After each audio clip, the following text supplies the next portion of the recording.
ഞങ്ങൾക്ക് കിട്ടിയിട്ടുള്ള വിവരം.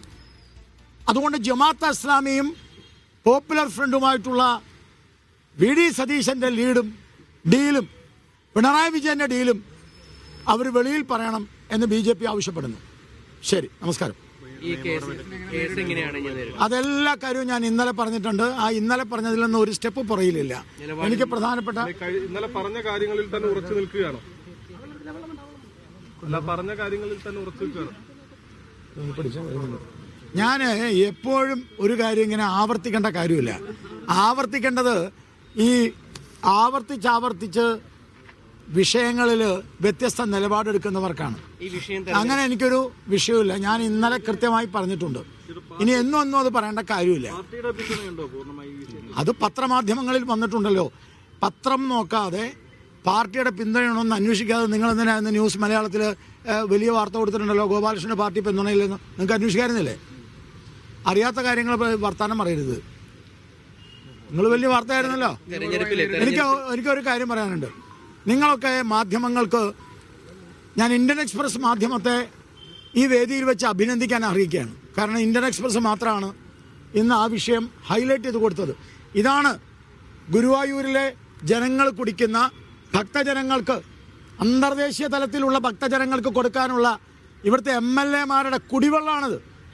ഗുരുവായൂരിലെ കുടിവെള്ളം നോക്ക്. ഫിൽട്ടർ ചെയ്യാതെ ഒരു കുടിവെള്ളം കൊടുക്കാൻ ഒരാൾക്ക് കഴിയില്ല.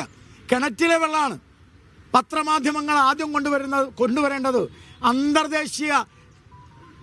അന്തർദേശീയ ശ്രീകൃഷ്ണ കേന്ദ്രത്തിൽ, ഭൂലോക വൈകുണ്ഠമായിട്ടുള്ള ഈ ശ്രീകൃഷ്ണ കേന്ദ്രത്തിൽ, ഈ ഗുരുഭവനപുരിയിൽ അന്തർദേശീയ തലത്തിൽ വരുന്ന ആളുകൾക്ക് കുടിക്കാൻ കുടിവെള്ളം കൊടുക്കാത്ത ഇടതുപക്ഷവും വലതുപക്ഷവുമാണ് ഇവിടെ MLA-മാരെ നിൽക്കുന്നത്.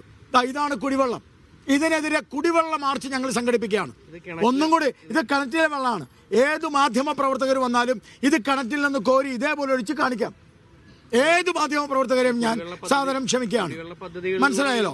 ഇവിടെ ഞാൻ മറ്റൊരു കാര്യം കൂടി പറയാൻ ആഗ്രഹിക്കുന്നു. കിണറ്റിലെ വെള്ളം എന്ന് പറഞ്ഞാൽ പിന്നെ കുടിവെള്ള പദ്ധതി ചോദിക്കേണ്ട കാര്യമില്ല. കിണറ്റിലെ, അതെ, ഞാൻ ആവശ്യപ്പെടുന്നത് ഇവിടുത്തെ കിണറ്റിലെ വെള്ളത്തിൽ നിറയെ ബാക്ടീരിയയാണ്. ഞാൻ ഇന്നലെ പറഞ്ഞിരുന്നു. കിണറ്റിലെ വെള്ളം എന്ന് പറയുന്നത് സാധാരണ ആളുകൾക്കുള്ളതാണ്.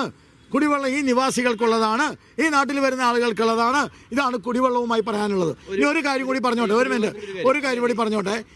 ഇന്ന് അബ്ദുൽ ഖാദർ പറഞ്ഞിട്ടുണ്ട്, LDF പറഞ്ഞിട്ടുണ്ട്, ഇവിടെ നടത്തിയുള്ള വികസനത്തിൽ ഒരു പങ്കുമില്ല കേന്ദ്ര ഗവൺമെൻറ്റിന്. ഇവിടെ 10 രൂപയ്ക്ക് ഡോർമെറ്ററി താമസിച്ച് കുളിച്ചു പോവാം. നിങ്ങളൊക്കെ പോയി ആ ഡോർമെറ്ററി നോക്ക്. കേന്ദ്ര ഗവൺമെൻറ് കൊണ്ടുവന്ന പാവപ്പെട്ട ആളുകൾക്ക് ഡോർമെറ്ററിയുടെ എല്ലാം അടിച്ച് തകർത്തിട്ടിരിക്കുക. ഇവിടെ വാഹന സൗകര്യം, ഈ ഗുരുഭവനപുരിയിൽ എന്തെങ്കിലും സൗകര്യങ്ങൾ ഭക്തജനങ്ങൾക്കും നാട്ടിലെ ജനങ്ങൾക്കും ഗുരുവായൂരിലെ ആൾക്കാർക്കും ചെയ്തു കൊടുത്തിട്ടുണ്ടെങ്കിൽ അത് കേന്ദ്ര ഗവൺമെൻറ്റാണ്. അബ്ദുൽ ഖാദർ അടക്കമുള്ള ഇടതു വലത് മുന്നണികളെ നേതാക്കന്മാരെ പരസ്യ സംവാദത്തിന് ഗോപാലകൃഷ്ണൻ വെല്ലുവിളിക്കുകയാണ്. പരസ്യ സംവാദത്തിന് എന്താണ് കേന്ദ്ര ഗവൺമെൻറ് ഈ ഗുരുവായൂർ ക്ഷേത്രവുമായി ബന്ധപ്പെട്ട് നടത്തിയിട്ടുള്ള വികസന പ്രവർത്തനം എന്താണ് എന്നൊരു സംവാദം നടത്താൻ ഇവർ തയ്യാറുണ്ടോ എന്ന് BJP ചോദിക്കുന്നു, ഗോപാലകൃഷ്ണൻ ചോദിക്കുന്നു. ശരി. തന്റെ മുൻ പ്രസ്താവനയിൽ താൻ ഉറച്ചു നിൽക്കുകയാണ് എന്നാണ് കേസെടുത്തതിന് ശേഷവും ഗോപാലകൃഷ്ണന്റെ പ്രതികരണം. വീണ്ടും അദ്ദേഹം സംവാദത്തിന് ക്ഷണിക്കുകയാണ്. ഒരു കുപ്പിയിൽ കലക്കവെള്ളം കാണിച്ചുകൊണ്ട് ഇതാണ് ഗുരുവായൂരിൽ ഭക്തർക്ക് കുടിക്കാൻ കൊടുക്കുന്ന വെള്ളം എന്ന് അദ്ദേഹം ആരോപിക്കുന്നു. മറ്റൊന്ന്, ഗുരുവായൂരിൽ കേന്ദ്ര സർക്കാർ നടത്തിയിട്ടുള്ള വികസന പ്രവർത്തനങ്ങളെക്കുറിച്ച് സംവാദത്തിന് CPM-നെ അദ്ദേഹം ക്ഷണിക്കുകയാണ്, വെല്ലുവിളിക്കുകയാണ്. നടരാജ് പരശുറാം ചേരുന്നു വിവരങ്ങളുമായി. നടരാജ്, എന്തായിരുന്നു മാധ്യമങ്ങൾ അദ്ദേഹത്തോട് ചോദിച്ചത്? എന്തുകൊണ്ടാണ് അദ്ദേഹം ക്ഷുഭിതനാവുന്നത്? അദ്ദേഹത്തിനെതിരായ കേസ് സംബന്ധിച്ച ചോദ്യങ്ങളാണ് മാധ്യമങ്ങൾ ചോദിച്ചത്. ഇക്കാര്യത്തിൽ അദ്ദേഹം കൂടുതൽ വിശദീകരണത്തിൽ നിന്ന് നിന്നില്ലെങ്കിലും പറഞ്ഞ കാര്യങ്ങൾ മാറ്റി പറയുന്ന ആളല്ല താൻ എന്ന് അദ്ദേഹം പറഞ്ഞതിലൂടെ കഴിഞ്ഞ ദിവസം പറഞ്ഞ പ്രസ്താവനയിൽ നിന്നും അദ്ദേഹം പിന്നോട്ട് പോകുന്നില്ല എന്ന് മനസ്സിലാക്കാം.